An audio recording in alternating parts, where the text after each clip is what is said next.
गुरु ब्रह्मा गुरु विष्णु गुरु देवो महेश्वरा गुरु साक्षात परम ब्रह्मा तस्मै श्री गुरुवे नमः। नमस्कार दर्शकों, मैं ज्योति शर्मा हार्दिक अभिनंदन, हार्दिक स्वागत करती हूँ आप सभी का संतवाणी की बेहद विशेष पेशकश संत संदेश में। हमारे इस कार्यक्रम के माध्यम से हम लगातार आप तक पहुंचाते हैं संतों की वाणी, आपको बताते हैं कि किस तरह से आप अध्यात्म भक्ति के मार्ग पर चलकर अपने जीवन को खुशहाल, समृद्ध और सुखी बना सकते हैं। और आज इसी श्रृंखला को आगे बढ़ाएंगे। आज बात करेंगे भक्ति की, आज बात करेंगे अध्यात्म की, आज बात करेंगे ईश्वर की। तो चलिए सबसे पहले मिलकर स्वागत करते हैं परम संत हजूर कंवर साहिब जी महाराज का, राधा स्वामी दिनोद जी। चलिए मिलकर गुरु जी का स्वागत करेंगे। गुरु जी, बहुत बहुत स्वागत करूंगी आपका हमारे आज के इस बेहद विशेष कार्यक्रम में। गुरु जी, अगर बात की जाए भक्ति की, अगर बात की जाए अध्यात्म की, तो सबसे पहले तो अपने आप को ईश्वर से जोड़ना एक बहुत बड़ी बात होती है।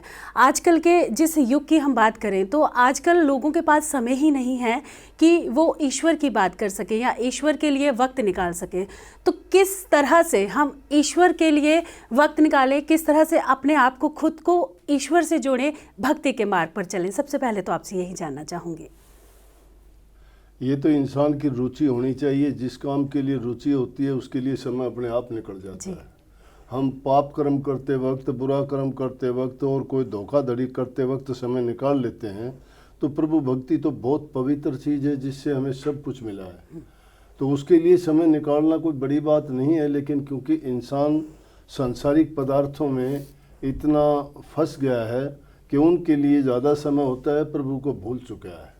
तो उस भूल को याद नहीं करता कि अगर उसको ये समझ हो कि मुझे किस प्रकार से इंसान का शरीर मिला है तो शायद सबसे पहले वो प्रभु को याद करेगा। और हमारे देश में तो संस्कार भी यही होते थे कि इंसान उठने से पहले प्रभु को याद करता, उठने के बाद भी उसको याद करता, सोते वक्त भी उसको याद करके सोता था। लेकिन आज इस आपाधापी के युग में इंसान भूल चुका है। आपसी प्रतिस्पर्धा है, किसी को धन की, किसी को ज़्यादा खुशी और खुश हाल बनने की। तो उस भाग दौड़ में भक्ति के लिए समय निकालना कठिन सा मानते हैं, लेकिन अगर वो चाहें तो कोई चीज़ कठिन नहीं। जी गुरु जी, आगे अगर बात की जाए तो आज का जो माहौल है, अशांति है, असंतोष है, लोगों को शांति चाहिए, लोगों को सुखमय परिवार चाहिए, परिवार में कलेश देखने को मिलता है। तो किस तरह से हम एक शांतपूर्ण जीवन जी सकते हैं, किस तरह से हम एक ऐसा जीवन जी सकते हैं जिसमें परिवार में खुशहाली हो, किसी तरह का कोई कलेश ना हो? इसके बारे में भी जानना चाहूँगी। सहजो बाई एक बहुत उच्च कोटि की संत हुई है राजस्थान में, और उन्होंने इस बात को बखूबी बयान किया है। वो कहती है, ना सुख विद्या के पढ़े, ना सुख वाद विवाद, साज सुखी से जो कहे पाए लागी समात।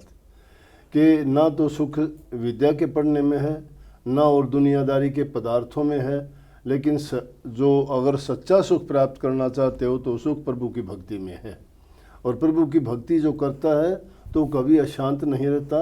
हालात को जैसे भी होते हैं वो बर्दाश्त करके और प्रभु की भक्ति की ओर जब बढ़ता है तो मन में उसको शांति रहती है। और जिसके मन में शांति है तो वो इन संसारी चीज़ों की ओर इतना नहीं भागता है।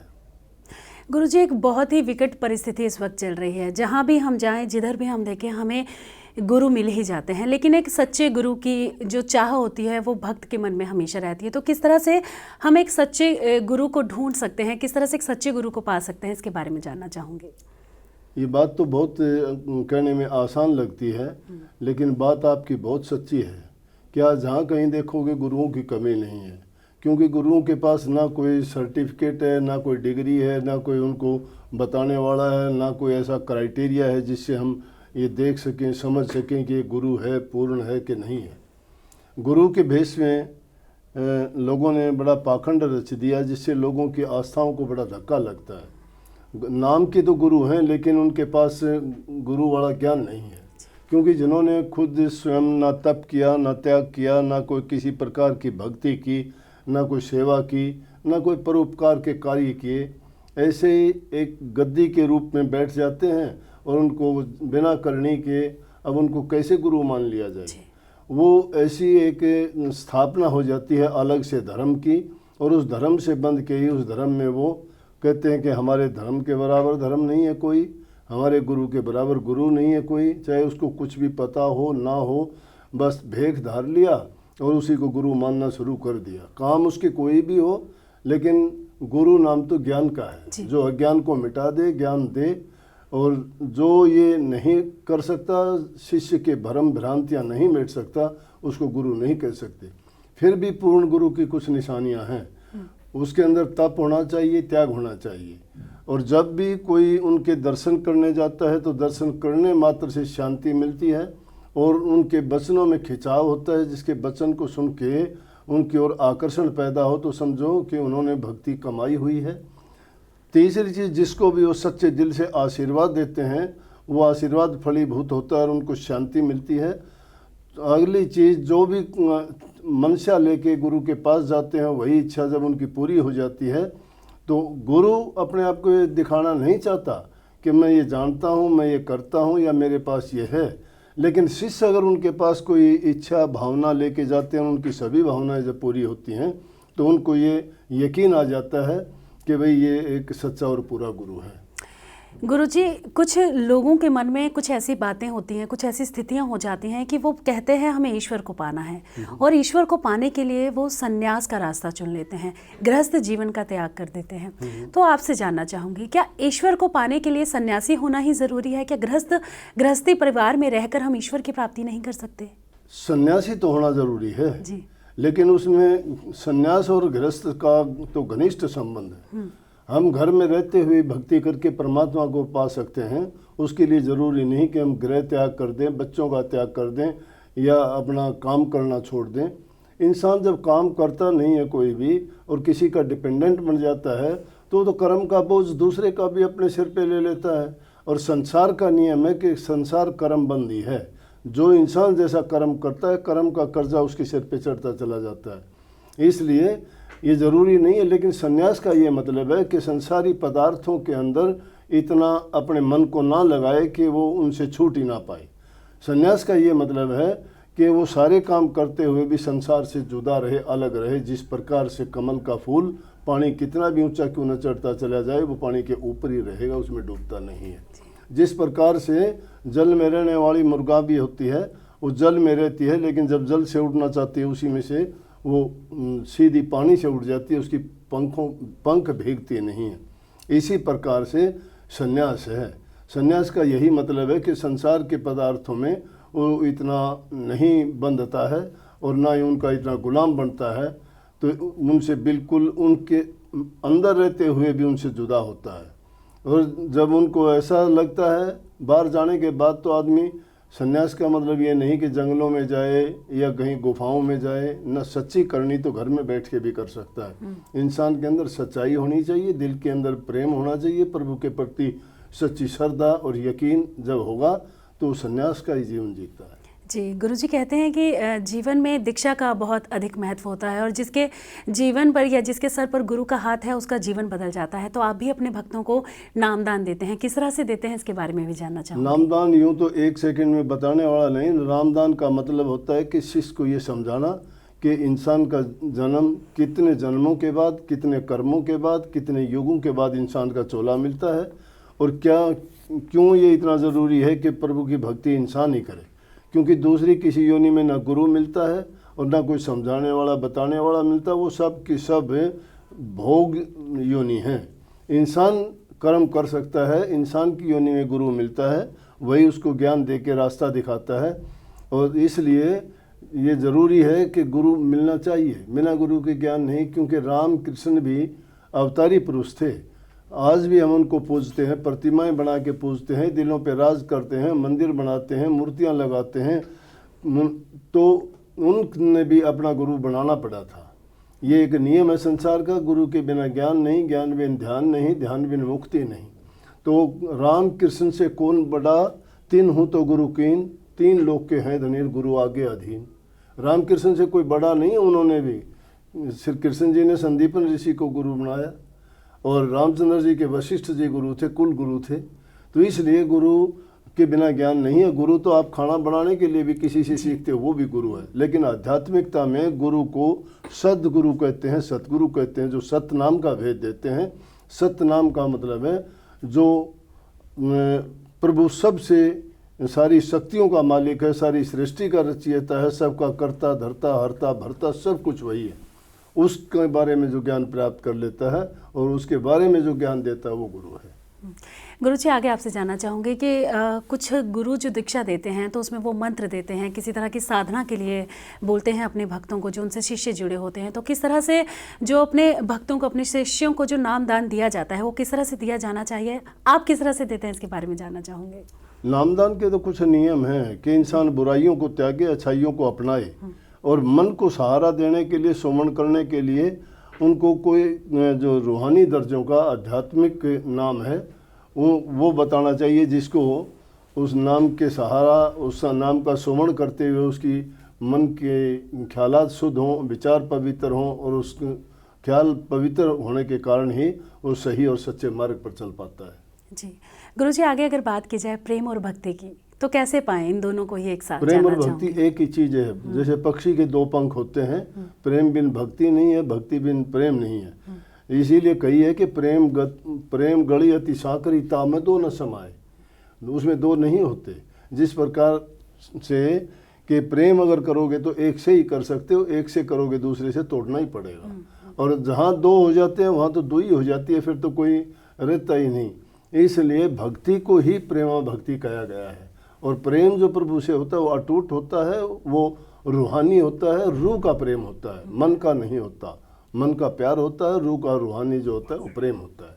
और प्रेम अटूट होता है, प्रेम टूटता नहीं कभी भी। जी गुरुजी, हम अपने माता पिता से प्यार करते हैं, हम अपने परिवार से प्यार करते हैं, हमें आज के समय की अगर बात की जाए तो हमें पैसे से भी प्यार है, लेकिन जब बात आती है गुरु की तो हमें किस तरह से अपने गुरु से जुड़ना चाहिए, किस तरह से हमें अपने गुरु का चयन करना चाहिए, और इसके साथ ही सबसे बड़ी बात कि गुरु का हमारे जीवन में क्या महत्व है। सबसे अहम सवाल जो आज के समय में हर व्यक्ति के मन में है कि गुरु तो हमने ले लिया, हमने नाम तो ले लिया गुरु जी से, लेकिन उनका हमारे जीवन में महत्व क्या है, इसके बारे में जानना चाहूँगी। गुरु ही सब कुछ होता है शिष्य के लिए। अगर गुरु को मानते हो तो हमारे पुराने ऐतिहासिक तथ्य ऐसे हैं जिनको कहते हैं कि जब गुरु धारण कर लिया तो शिष्य का अपना कुछ नहीं रह जाता। गुरु को सब कुछ अपना वो सर्वस्व अर्पण कर देता है, जिसमें तन मन धन तीनों चीज़ आ जाती है। और जब तक वो तन मन धन अपना रखता है तो अपनी मर्जी के काम करता है। मर्जी के काम करता है उसको मनमुख कहा जाता है, और जो गुरु के कहे में काम करता है उसको गुरुमुख कहा जाता है। तो गुरु की आज्ञा में जो रह के काम करता है वही उसके काम सफल माने जाते हैं। जो गुरु की आज्ञा में चलता है उसको गुरु की आज्ञा कोई विघ्न नहीं है। अगर गुरु ग्रंथ साहब में देखोगे तो काफ़ी लंबी चौड़ी तहरीर लिखी है कि गुरु की आज्ञा विघ्न न कोई, कि गुरु की आज्ञा को कुछ कभी ना भूलो। गुरु का हुक्म सबसे सर्वोत्तम है, क्योंकि गुरु की जो आज्ञा, गुरु का उपदेश और हुक्म है वो निष्पक्ष है, उसमें किसी प्रकार की मिलोनी नहीं है, उसमें कोई स्वार्थ नहीं है। गुरु निष्पक्ष भाव से जो ज्ञान देता है, बात बताता है, उस शिष्य के लिए हमेशा हितकर होती है। इसलिए सहजो भाई ने बहुत अच्छी बात लिखी है इसी। वो कहती है कि हरि तजो पर गुरु न बिसारूं, गुरु के समान हरि को नाय निहारूं। हरि ने 5 चोर दिए साथा, सतगुरु ने छुटाली समझ अनाथा। हरि ने अपना आपा छिपाया, सतगुरु ने दे दीपक दर्शाया। हरि रूठे तो रूठन देर तू भी दे छिटका, सतगुरु सिर पर राखिए तो आप पर करे सहाय। कि सतगुरु को अगर जो सिर पर रखता है वो अपने आप उसकी सहायता करता है। तो सच्चे मन से जो गुरु को मानता है तो गुरु उसके हर कदम कदम पर उसकी रक्षा करता है, उसको हर प्रकार से वो चेताता है, बुराइयों से बचाता है, रास्ता सही दिखाता है, जिसके कारण शिष्य का जीवन धन्य हो जाता है। जी गुरु जी, आगे जानना चाहूँगी कि अगर हम बात करें आज के समय की, तो लोग कहते हैं कि हम नाम तो ले लें, हम साधना तो कर लें, हम मंत्र का ध्यान तो कर लें, लेकिन हमारे पास वो वक्त ही नहीं है। हम किस तरह से भक्ति के लिए समय निकालें, हम किस तरह से ईश्वर को याद करें, किस तरह से हम गुरु जी के पास जाएं, उनसे मिलें, तो इस बारे में आप क्या कहना चाहेंगे? भक्ति करना कोई पाखंड और आडंबर नहीं है, भक्ति दिल से होती है। काम करते वक्त हमने किताब लिखी है, जिस किताब का शीर्षक मैंने लिखवाया है हाथ कारवल मन यारवन। हाथ से काम करो लेकिन मन को प्रभु में जोड़े रखो। जिन्होंने प्रभु की भक्ति की, कबीर साहब काम करते जाते हैं, ताड़ी तनते हैं और शब्द गाते हैं। वो कहते हैं कि काम में रुकावट ही नहीं है, मैं तो जो काम करता हूँ प्रभु का नाम लेता हूँ। क्या कहते हैं वो? तना भाई कौन तनेगा जी, हम तो राम भजाएंगे राम। कहता ताना कहाँ तनता हूँ, ताना तनता है, लेकिन कहता है हम तो राम भजाएंगे, ताना कौन तनता है, काम होता जा रहा है।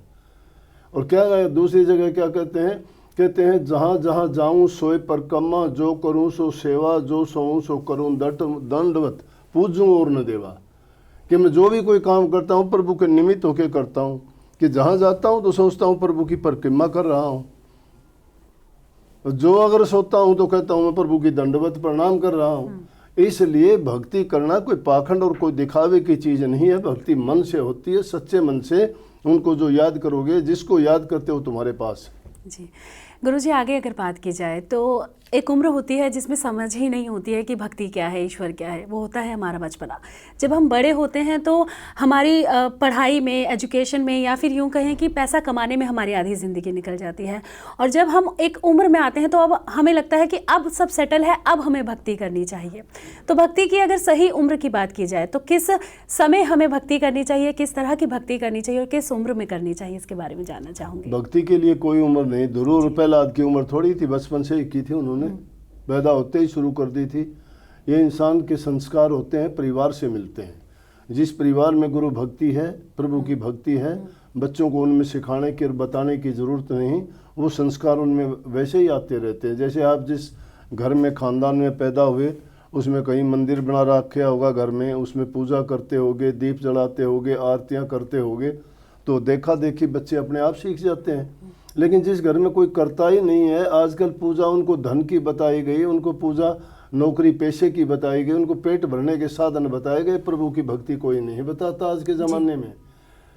पहले बच्चा स्कूल में पढ़ता है, स्कूल से आने के बाद ट्यूशन पे जाता है, ट्यूशन से आने के बाद कॉलेज हॉस्टलों में चले जाते हैं, और वहाँ से जाने के बाद वहीं नौकरी कर ले। वो तो माँ बाप को भी नहीं पूछते, परमात्मा कहाँ से पूछेंगे वो। परमात्मा को पूजने के लिए पहले अपने घर में पूजा सीखो, अपने माँ बाप की सेवा करो, बुजुर्गों की सेवा करो, तब कहीं जाके प्रभु की ओर चल सकता है। और ये कोई ऐसा नया अध्याय थोड़ा शुरू करना पड़ता है कि किस उम्र में जाके करें, उसमें उम्र का कोई वो नहीं है। चाहे आदमी इसमें 60 साल का भी कर सकता है, 8 साल का भी कर सकता है। जी गुरुजी, जब भी आपके सत्संग में भक्त एक दूसरे से मिलते हैं या फिर किसी भी तरह का वार्तालाप होता है तो राधा स्वामी कहा जाता है एक दूसरे को, तो ये नाम कहाँ से आया, किस लिए राधा स्वामी कहा जाता है, इसके बारे में जानना चाहूँगी। राधा नाम आत्मा का है, आराधने वाली शक्ति का है, और स्वामी नाम परमात्मा का है, मालिक को कहते हैं। स्वामी मालिक को कहते हैं ना, इसलिए आत्मा को परमात्मा के मिलाने के योग को राधा स्वामी नाम कहा गया है। और आपस में जब मिलते हैं तो उनको याद दिलाते हैं। जिस प्रकार से हम मिलने पे राम राम कहते हैं, कोई नमस्ते कहता है, कोई जय हिंद कहता है, कोई ओम नमो नारायण कहता है, कोई कुछ बोलता है, कोई सत्य नाम को सत साहिब के नाम से बोलते हैं। तो यहाँ जब सत्संगी आपस में मिलते हैं तो वो इसलिए कि ताकि, क्योंकि वो उसी नाम का सुमरण करते हैं जिस नाम के सुमरण करने से हमारा मन पवित्र होता है, बुद्धि हमारी साफ होती है, पाप कर्म हमारे छूटते हैं, और प्रभु की जो याद दिलाते हैं उस नाम को बार बार याद करने से वो हमें, हमारी याद ताज़ा बनी रहती है और हर प्रकार की उनसे हमें पवित्रता आती रहती है। जी गुरुजी, आगे अगर बात की जाए तो अध्यात्म के मार्ग पर चलना बेहद ही कठिन होता है। बहुत सारी जो ईश्वर के प्रति आपकी साधना होनी चाहिए, आपको ईश्वर के प्रति यकीन होना चाहिए, और अपने साथ जो आसपास के लोग होते हैं उन्हें भी ईश्वर के प्रति यकीन दिलवाना पड़ता है, उनको साधना करवानी पड़ती है। तो मुझे आध्यात्म के मार्ग पर चलना है, ये बात आप, ये विचार आपके मन में कब आया, कैसे आया, इसके बारे में जानना चाहूँगी।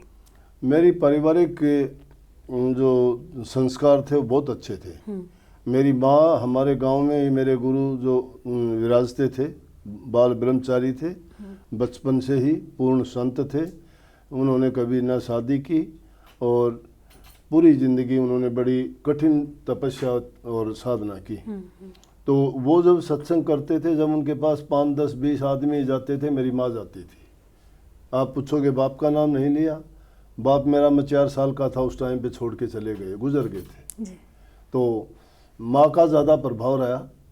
माँ सत्संग में जाती थी, वो घर आके कुछ कोई बात बताती थी कि गुरुजी ने ये किया, भगत जी ने ये किया, उसका ये हो गया, उसका वो हो गया।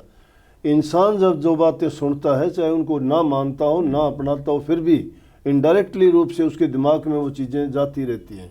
और एक वक्त आता है जब वो स्लीपिंग मोड में गई हुई चीज़ें प्रकट हो जाती हैं फिर। जी।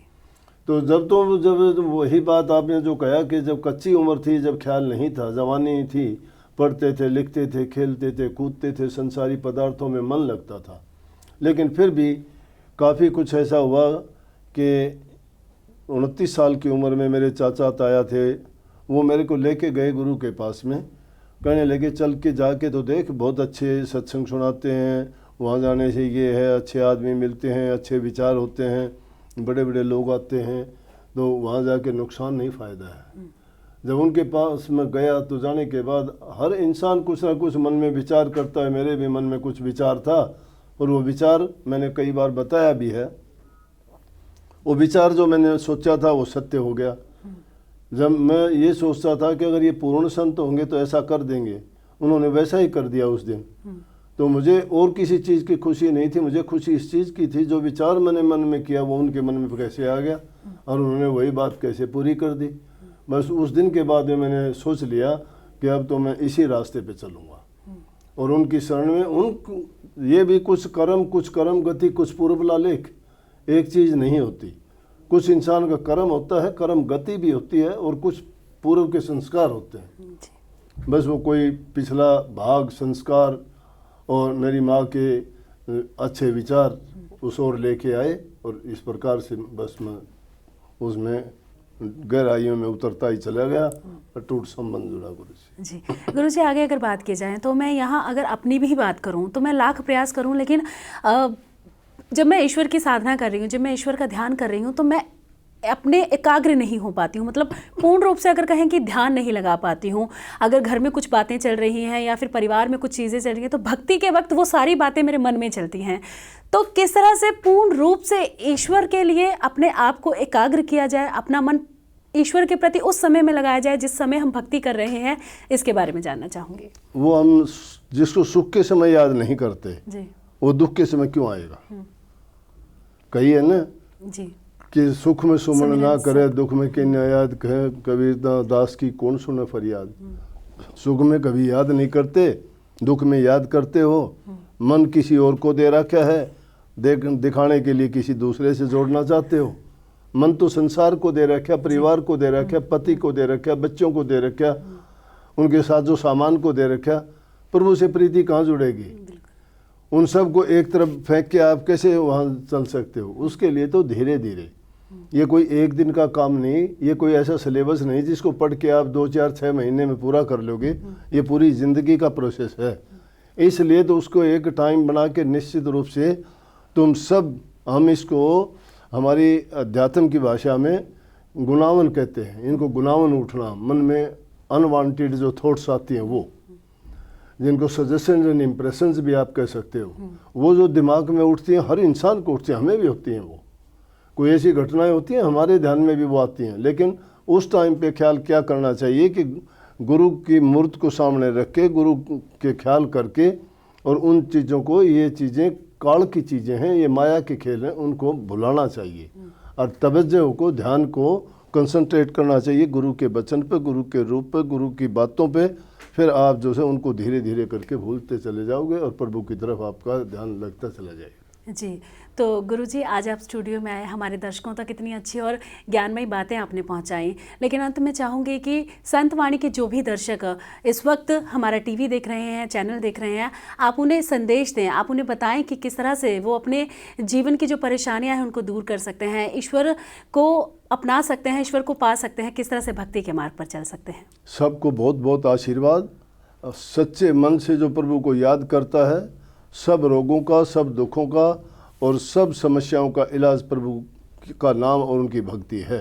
जिस जिस इंसान को दुख, कष्ट और परेशानी होती है, वो दुख की घड़ी में प्रभु को जब याद करता है, अगर उसको हमेशा वो याद रखे तो शायद दुख की घड़ी उसके फटकती भी नहीं है।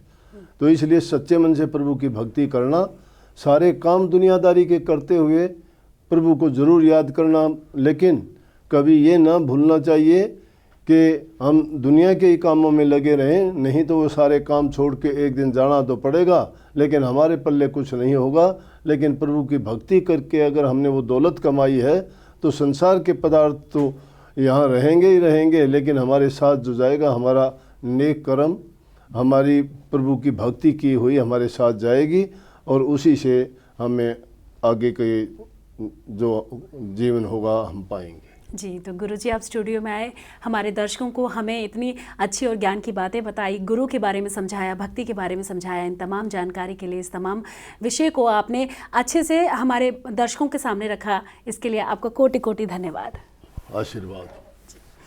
तो बिल्कुल दर्शकों, हमारे आज के इस बेहद विशेष कार्यक्रम में बस इतना ही। संत संदेश के माध्यम से हम लगातार आप तक पहुंचाते रहेंगे संतों का संदेश। तब तक के लिए हमें दीजिए इजाज़त और आप देखते रहिए संत वाणी चैनल। नमस्कार।